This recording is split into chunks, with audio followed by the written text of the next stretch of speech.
The check hit the marble floor in pieces. Elias Cole watched in silence. Landon Calloway tore the federal court document in half, then tore it again. For fragments of a legal settlement lay scattered across the polished stone. You think you can walk in here with a fake check and waste my time? Landon stared at the elderly man standing at his counter, as though Elias were someone who had no right to be there at all. Get out. Right now. Before I have you arrested for fraud.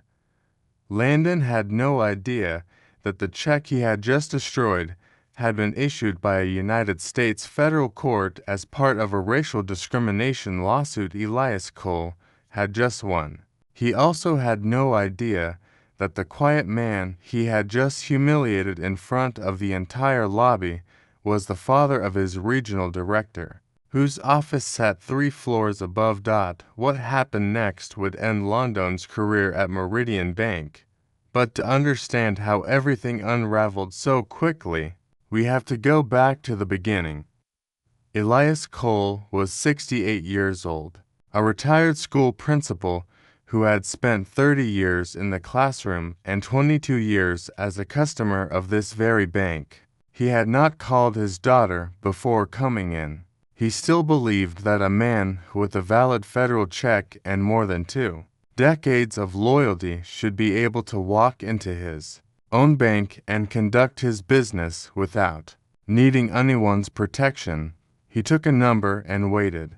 When his turn came, he stepped to window 3, where a teller named Miles greeted him. Elias slid the check across the counter and placed his identification beside it.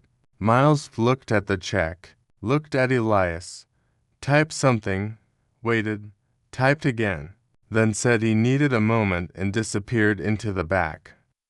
Elias waited. At window 2. A white man in his mid-50s wearing a sport coat had come in after him. He deposited a check of similar size.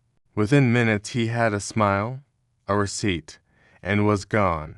Elias watched the entire exchange without saying a word. He simply filed it away. Miles returned several minutes later and said the check required additional verification. The branch manager would need to be involved. What kind of verification? Elias asked. Standard procedure for large amounts. Miles replied, not looking up. Landon Calloway came out of his office the way a man walks when he has already decided what he is looking at. He glanced at the check, then at Elias, and gave a smile that carried no warmth whatsoever. A federal court settlement check for $85,000, he said, almost amused. And you're telling me this is yours? My name is on it, Elias answered. My account number is on it. 22 years. Anyone can write a name on a check. The federal court wrote it. So, you say Landon looked around the lobby, checking who might be watching. Sir, do you even know what a racial discrimination settlement is? People don't just receive checks like this. Read that again. The check stated racial discrimination settlement clearly across the front in plain black type, signed by a federal judge. Yet the man holding it had decided that Elias did not look like someone who should have it.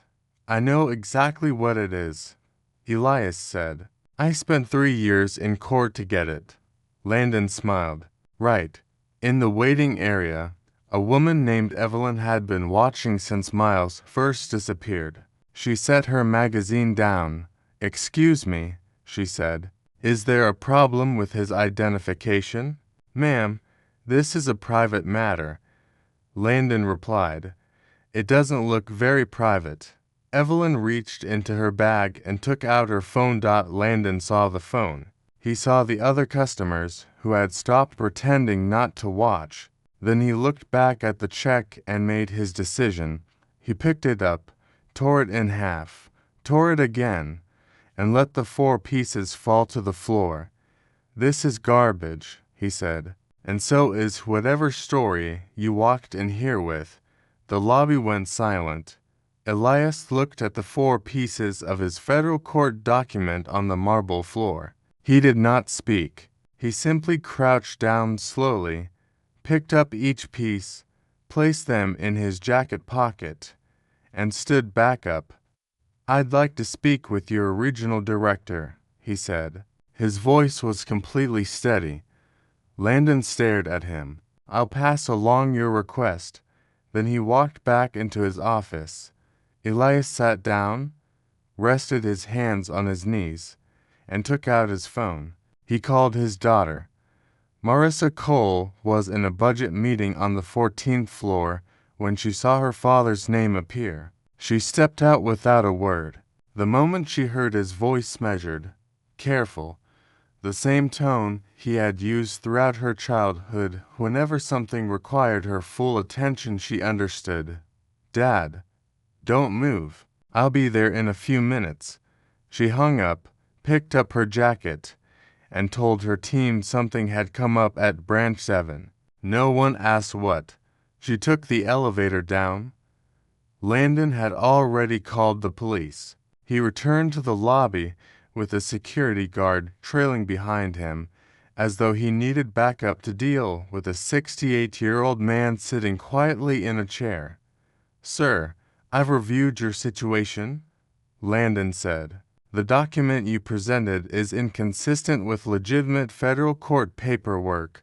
You destroyed the document," Elias said quietly. Landon's jaw tightened. "Sir, I'm asking you one more time to leave voluntarily." "I'm not going anywhere. I've been a customer here for 22 years. I'd like to know why my federal court document is in 4 pieces. Because it was fraudulent. Then why did you destroy the evidence?" The lobby was very still. Evelyn's phone was up. No longer hidden. Officer Reed walked in a short while later. He scanned the room: an old man in a chair, a branch manager with crossed arms, a woman near the window holding her phone. He started toward Landon, then saw Elias and stopped. "Mr. Cole." "Elias Cole, Jefferson High School."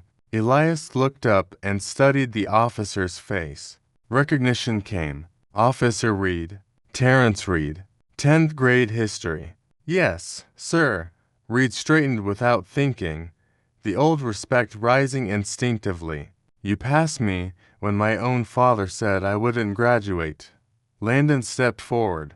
"Officer, this man presented a fraudulent document and has been refusing to leave." Reed held up one hand, still looking at Elias.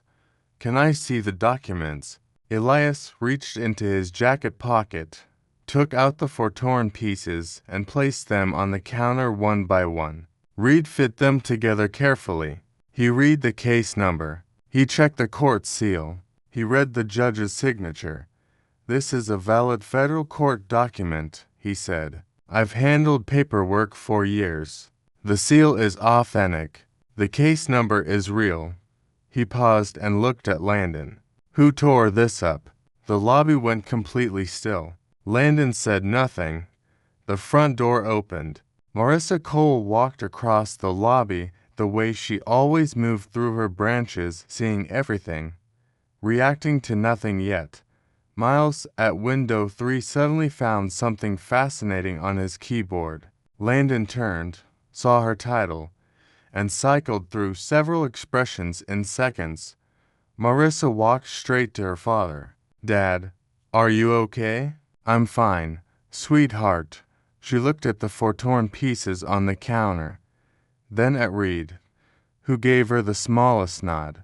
Then she turned to Landon. "Mr. Calloway, walk me through what happened." Landon composed himself. Years of managing upward had given him a facility with words. "Miss Cole, I was following fraud prevention protocol. The document presented certain red flags: the amount, the origin, and frankly, the profile of the customer didn't match the type of person who typically receives this kind of settlement." The lobby went completely still. Evelyn lowered her phone for a moment, then raised it again. Reed looked at the wall. Elias looked at the 4 torn pieces on the counter. where the words racial discrimination remained visible across the fragments. Elias repeated the words softly, not a question, not an accusation. Just those two words spoken quietly so every person in the lobby could hear exactly what had been said. The profile. Marissa looked at her father, then at Landon. When she spoke, her voice was quiet, each word placed with care. My father spent 3 years in federal court proving that someone decided he didn't fit a certain profile. He won. The court agreed. They issued that check, and he came to his bank, where he has been a customer for 22 years to deposit it. She paused. You destroyed a federal court document, humiliated him in front of everyone here, called the police, and when I asked why, you said it was because of his profile. Landon opened his mouth. Don't. Marissa said. One word, quiet as a door closing. He closed it? She turned to Reed. Is there any legal basis to detain my father? None, Reed said. The document is legitimate. Mr. Cole is free to go. Marissa turned to Miles. Process Mr. Cole's deposit. The full amount. Now. Miles nodded and got to work. Then she turned back to Landon. I've requested a full audit of Branch 7 transaction records for the past 18 months. Every manually overridden verification. Something moved across Landon's face. Fast. Gone. Ms. Cole. For years I have a family. If there's any way ... Marissa held his gaze. My father has been a customer for 22 years. Do the math on who this bank belongs to more. She looked at his badge. Leave it with security. Landon unpinned his badge. He held it for a moment, everything he thought it had made him. He set it on the counter and walked to the door. He did not look back. Reed watched him go, then turned to Elias. Mr. Cole, I'm sorry this happened to you. It's not the first time, Elias said. Reed nodded slowly. I know. I hope it's the last. Elias looked at the man who had once sat in the 3rd row of his 10th grade history class. He turned out well, Terrence. Reed smiled for the first time that morning. The audit came back quickly. 31 transactions over 18 months. Every single one had been manually flagged after clearing automated verification. All 31 customers were black. Marissa read every name. Then she took the elevator back down. Her father was sitting in the waiting area with a cup of coffee, waiting to go to lunch as though nothing had happened. Dad, did you know I worked here when you came in? Of course I knew. Then why didn't you just say my name? Elias was quiet for a while, watching the city move past outside taxis, pedestrians. An ordinary day that had no idea, because I didn't want you to have to use your position, he said, to protect me from something that should never have happened in the first place. Marissa looked at her father, at the lines around his eyes, the gray at his temples, the hands that had gently picked for torn pieces off a marble floor that morning and placed them quietly in his jacket pocket. That sentence sat between them, heavier than everything else combined. She sat down beside him. Neither of them spoke for a while. They didn't need to. Elias Cole went to lunch with his daughter that afternoon. He ordered what he always ordered and talked about the things fathers and daughters talk about when they finally have time together. The food was good. The coffee was better. For a few hours the world felt exactly the right size. That was the story. But before we go, I need to leave you with something. There were 31 people who came before Elias. 31 people who walked out without their deposits being processed, without explanations, without a Marissa upstairs, without an officer Reed who remembered their name. They simply left, and most of them told themselves It was something they had done wrong, said the wrong thing, brought the wrong documents, worn the wrong clothes, because that is what this kind of treatment does. It doesn't just turn you away at the door. It makes you question whether you deserve to walk through it in the first place.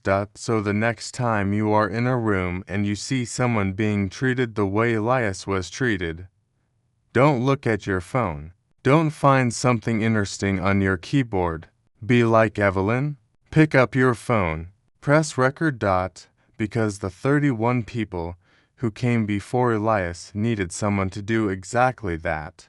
And somewhere right now, number 32 has just walked through the door.